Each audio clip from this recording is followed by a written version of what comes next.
Hello viewers, Mining Made Easy by Atul welcomes you. My name is Atul Dubey. Today's topic of discussion will be standard of ventilation, which is regulation number 153 of Coal Mine Regulation 2017. So let us discuss first sub-regulation number 1. The sub-regulation number 1 states that it shall be the duty of owner, agent or manager to provide adequate ventilation. Now, two questions arose in their mind that to what distance shall we provide the adequate ventilation, or to which part of the mine shall we provide adequate ventilation, and second is what is the purpose of providing adequate ventilation. Okay, to the first question the regulations answered that you have to provide adequate ventilation to every part of the mine except those are sealed off. Okay, and about the purpose the regulation answered that you have to provide adequate ventilation for clearing the smoke, steam and dust. Second is you have to dilute the inflammable and noxious gases that may be encountered during the mine working. And the third one is you have to provide the sufficient amount of oxygen, which is very important for your existence. Now, last but not the least is you have to prevent the excessive rise of temperature as well as humidity. Okay, this was all about regulation sub-regulation number 1. Now let us discuss sub-regulation number 2. Again, we are not going to read line by line. Now let us discuss the sub-regulation number 2. Now, sub-regulation number 1 stated that you have to provide adequate ventilation, and for providing adequate ventilation you have to send some minimum quantity of air. So how will we calculate? Regulations answered this in this way. In order to calculate the minimum quantity to be sent, you can take manpower as a parameter, and second is the production. Okay, now according to manpower you have to send a minimum of 6 cubic meter of air per minute per person employed in the largest shift. Remember this point, largest shift of the ventilation district. Okay, in terms of production it will be 2.5 cubic meter per minute of air on the basis of per ton of production. Okay, this thing is over. Now another problem arose that sir, we have calculated two quantities, which quantity shall we select? So regulations told that you select the whichever is greater. Okay, we have selected the greater quantity. Now up to what distance shall we send this air?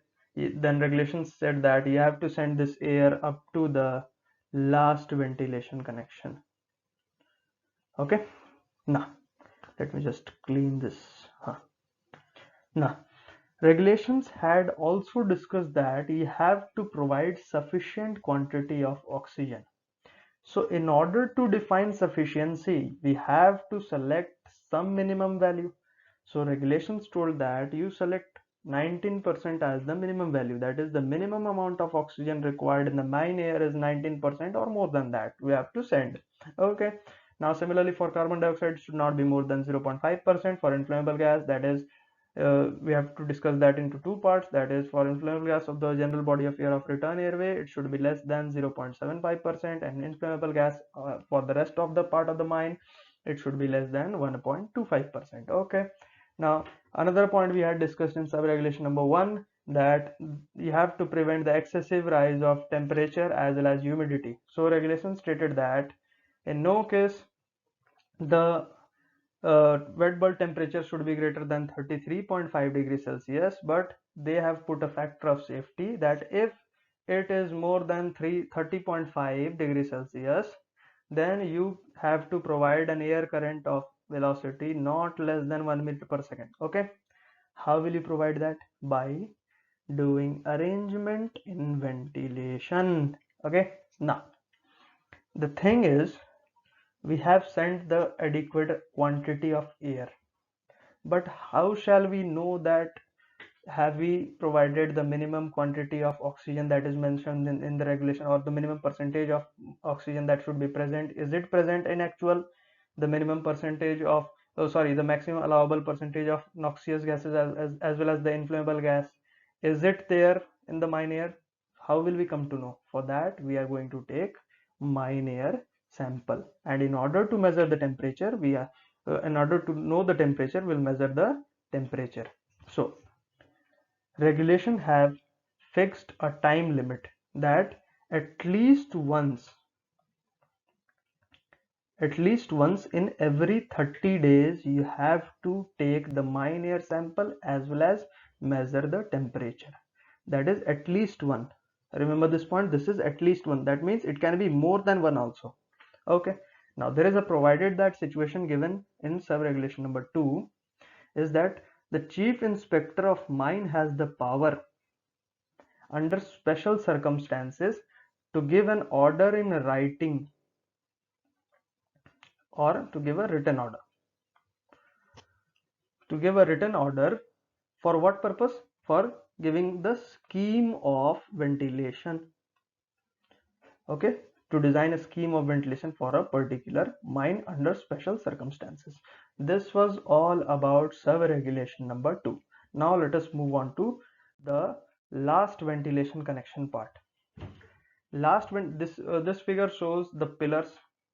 Okay, here let me take blue. This is the intake and this is the return. Suppose air is entering the mine, air is coming through, means crossing through these junctions and all, and this is the last phase. It is ventilating this phase and now going to the return air. Okay, so this part is the last ventilation connection. Okay, now the sub-regulation number 3. Sub-regulation number 3 states that whatever ventilation we have to provide in the mine, that should be done by a suitable mechanical ventilator. Okay. Now, the last sub-regulation states that it has given a special power to the regional inspector of mine that whenever he sees that a mine's ventilation is not adequate, then he can give a order in writing. Okay, he will give a written order. Okay, he will give a written order for what purpose? For maintenance of the ventilation devices, or if after maintenance it is not up to the mark, then they have to install the proper equipment set required for ventilation. Okay, this was all about regulation number 153. Thank you for watching the video.